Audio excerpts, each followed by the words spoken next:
السلام عليكم ورحمة الله وبركاته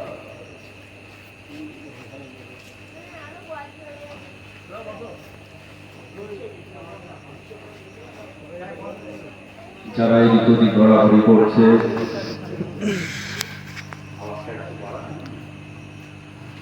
বাড়িতে আছে, আল্লাহ পাকের ঈশার নামাজ হয়ে গেছে, আপনাদের কাছে রিকোয়েস্ট করব এত সুন্দর জান্নাতের বাগান করা হয়েছে, আপনারা এই পবিত্র পাক এই বেহেশতের বাগানে চলে আসেন।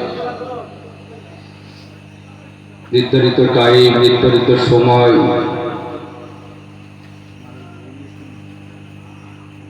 ইনশাআল্লাহ আপনারা জানেন, অবগত করা হয়েছে। সেজন্য আপনাদের কাছে রিকোয়েস্ট রাখছি, আমার এলাকার ভাইজানদেরকে, মুরব্বী বাপেদেরকে, বাচ্চাদেরকে, যুবকদেরকে বলি এই বেহেশতের বাগানে চলে আসে।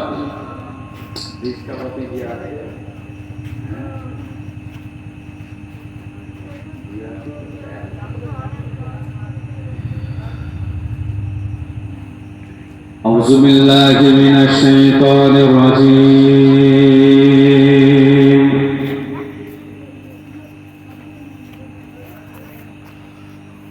بسم الله الرحمن الرحيم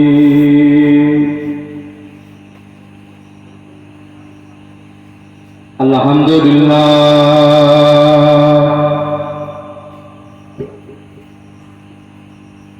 الحمد لله نحمده ونستعينه ونستغفره ونؤمن به ونتوكل عليه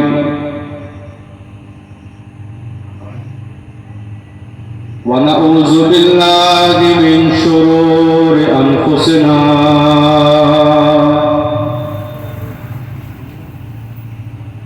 ومن سيئات أعمالنا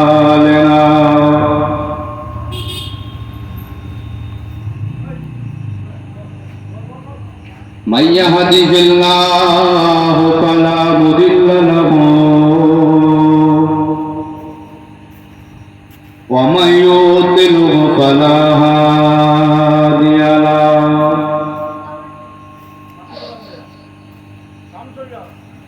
ونشهد أن لا إله إلا الله وحده لا شريك له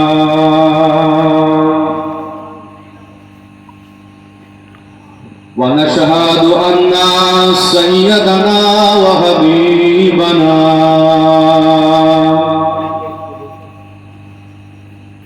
ومولانا محمدا عبده ورسوله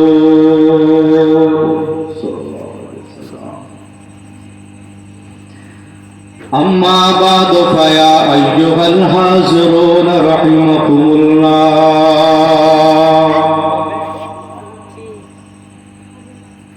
إن الله وملائكته يصلون على النبي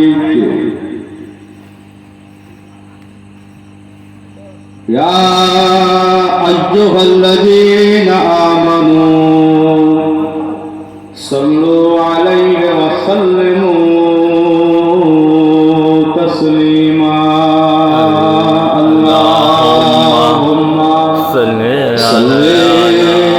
على سيدنا مولانا محمد وعلى آل سيدنا مولانا محمد محبت পড়ি জোরে জোরে আল্লাহুম্মা সাল্লি আলা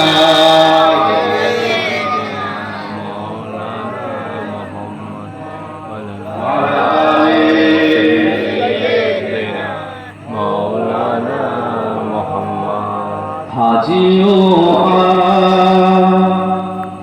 ও শহনশাহ হাকারো যা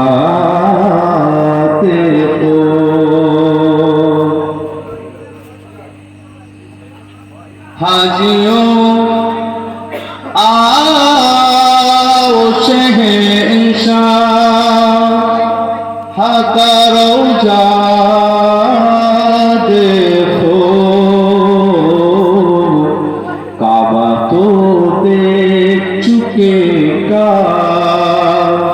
बेका काबा देखो, काबा तो देख चुके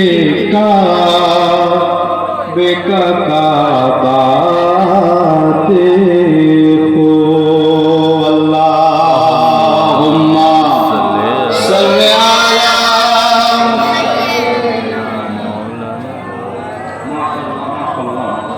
আরেকটু মহব্বতে আওয়াজ দিও আলা আমিন।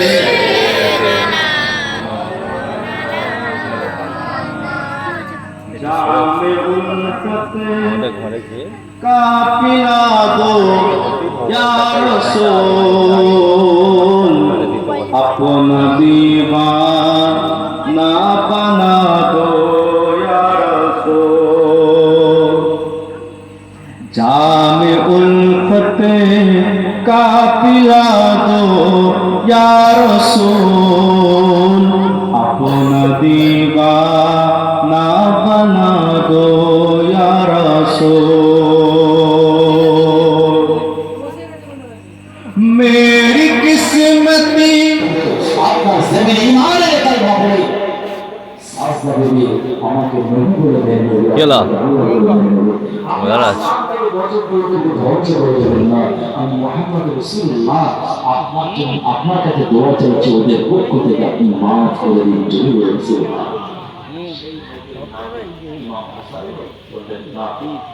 জিনেদের সরদার, তোমরা আমার আব্বাজানের মুরিদ, আমার বিপদে তোমরা এসেছো, আমি খুশি, আমার আব্বাজান খুশি, আমার আম্মা ফাতেমা খুশি, আমার আব্বাজান হযরত আলী খুশি, আমার নানা খুশি। কিন্তু না, মানুষকে হত্যা করার হুকুম ইমাম হুসাইন দেয়। আর একটা কথা বলেছিলেন, এই জিদের দরবার শুনে নাও, আমি রাসূলুল্লাহর নাকে মারাল্লাহ আমার এমন মান সম্মান ইজ্জত দান করেছেন। একবার যদি আমি হুসাইন আসমানের দিকে অশ্রুসিক্ত চোখে একবার আল্লাহর দরবারে একবার যদি মাওলানা জোরে তাকাই, আমার আল্লাহর সহ্য হবে না, আমার রাসূলের ওসিলায় আসমান থেকে গজব দিয়ে সব ধ্বংস করে দেবে। আমি যদি একবার জমিনের দিকে তাকাই, গজবের হালতে দুঃখ যন্ত্রণা পেয়ে যদি একবার জমিনের দিকে তাকাই, আমার আল্লাহ সহ্য হবে না, আমার আব্বা জানের ওসিলায় ওখানে দুদিকে ধ্বংস করে দেবে।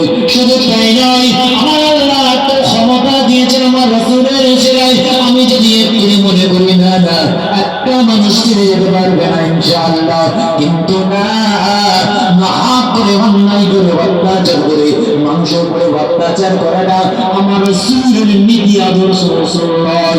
যা যা যা আল্লাহর দরবারে কিন্তু সেদিন হিসাব হয়ে যাবে।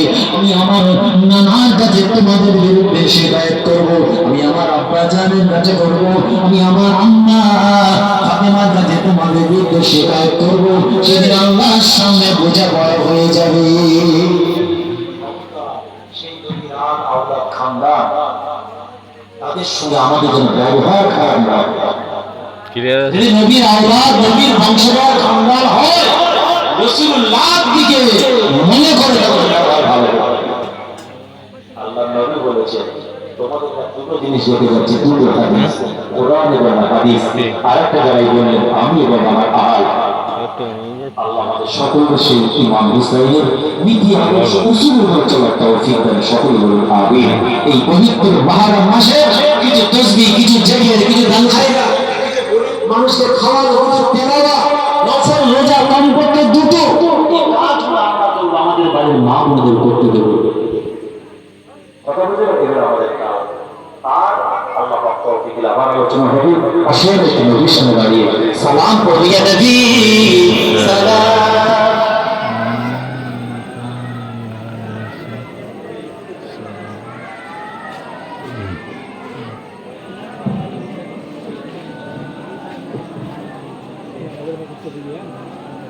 যাদের পায়ে জুতো আছে, জুতো খুলে নেবে, সকলে চলে আসে। ইমাম হুসাইনের আম্মা সব খালি যেখানে আছে আগে চলে যাও, জীবনে যিনি ইন্তেকালের আগে নিজের স্বামী ভেতরে ঢুকে দাও না, খালি আছে।